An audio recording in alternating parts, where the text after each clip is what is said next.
Mind और body उसका ताल्लुक विल पावर से बहुत ज़्यादा है। विल पावर हर इंसान में एक रेजरवायर मौजूद है। कोई भी बंदा क्लेम नहीं कर सकता कि जी मेरी विल पावर है ही नहीं इस चीज़ को छोड़ने में। विल पावर बिल्कुल मौजूद होती है, लेकिन वो कम हो जाती है। जैसे एक ग्लास है पानी का, वो जब खाली हो जाता है तो बस अब उसको फिल करना पड़ेगा। तो इस रेजरवायर को, ये जो टैंकी है विल पावर की हमारे दिमाग के अंदर, इसको भी फिल करना पड़ता है। इसको फिल कैसे करना पड़ता है?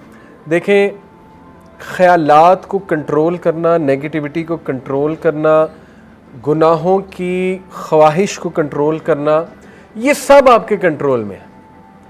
ये शैतान की तरफ से एक वसवसा आता है कि नहीं ये जी आपके कंट्रोल में है ही नहीं। तो पहले इंस्टेंट पे जब आप कंट्रोल करेंगे इन चीज़ों को, तो हो सकता है आपको बड़ी तकलीफ़ उठानी पड़े, आपको बहुत ज़्यादा ताकत के साथ, जुस्तजू के साथ ये चीज़ें कंट्रोल करनी पड़े, ठीक है। लेकिन इनक्रेडिबली आप देखेंगे कि आहिस्ता आहिस्ता जब ये आदत बन रही है आपकी कंट्रोल करना, तो आप में एक अजीब सी पावर आ रही है और उस पावर को आप इंजॉय करने लगेंगे, ठीक है। ये इसी तरह है जैसे मैं जिम जाता हूँ और पहले दिन खलियाँ पड़ जाती हैं।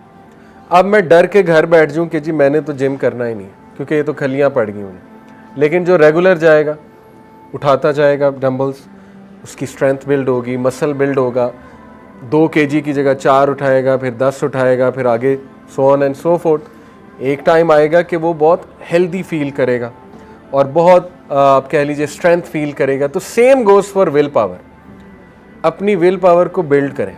गुनाह सोल को वीक करते हैं, विल पावर को तोड़ते हैं, सेल्फ एस्टीम को कम करते हैं, कॉन्फिडेंस को कम करते हैं, ठीक है।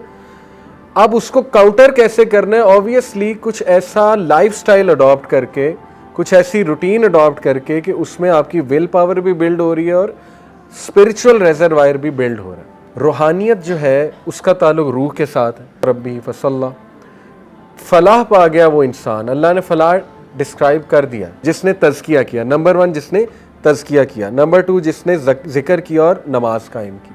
ये 3 चीज़ें, ठीक है। तो तज़किया का ताल्लुक विल पावर से भी है, मैंने आपको पहले ही बता दिया। अपने आप से सवाल करें, अपने आप को खुद मोटिवेट करें, डिसिप्लिन में आएँ। डिसिप्लिन से कोई चीज़ करना तो शुरू करें ना।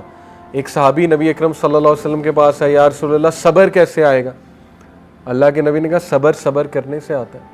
और क्या सजेशन है? एक बंदा सब्र कर ही नहीं रहा तो सब्र आएगा कैसे उसमें, ठीक है ना। एक बंदा उठ ही नहीं रहा तो उसको कौन उठाएगा? ऐसी गैदरिंग्स में बैठना जहाँ रूहानियत आप हासिल करें। जैसे सहाबा अक्सर आपस में एक दूसरे को कहते थे ना कि हमें ज़रा अपनी महफिल में बैठने की इजाज़त दें, शायद कि हमारा कोई ईमान बढ़ जाए। तो ऐसी जगहों पे आना, और ये जगह बहुत है पाकिस्तान में, आपकी मस्जिद वो जगह हो सकती है। तो इस पे भी ये ना कहें कि मुझ में मोटिवेशन नहीं वहाँ जाने की। यही तो शैतानी वसवसा है। ऑफिस में जाने की मोटिवेशन कहाँ से आ जाती है? यूनिवर्सिटी जाने की मोटिवेशन कहाँ से आ जाती है? आ जाती है क्योंकि करना है। ब्रेन को रेडी किया हुआ है हमने कि जी करना है ये काम।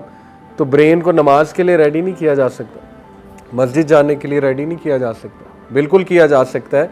इसीलिए तो सवाल होगा, अगर हमारे कंट्रोल में ये चीज़ें ना होती तो क़यामत वाले दिन हिसाब किस चीज़ का था?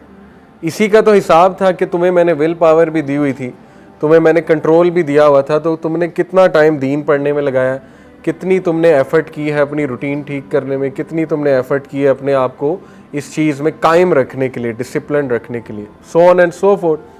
तो ये 2 चीज़ें आप याद रखें, ठीक है। सिंपल मैथ्स का फार्मूला, विल पावर को ग्रो करें, रूहानियत को ग्रो करें। ये सारी चीज़ें, डीमोटिवेशन, कॉग्निटिव डिस्टॉर्शन कम होती जाएंगी क्योंकि रूह मजबूत हो रही है।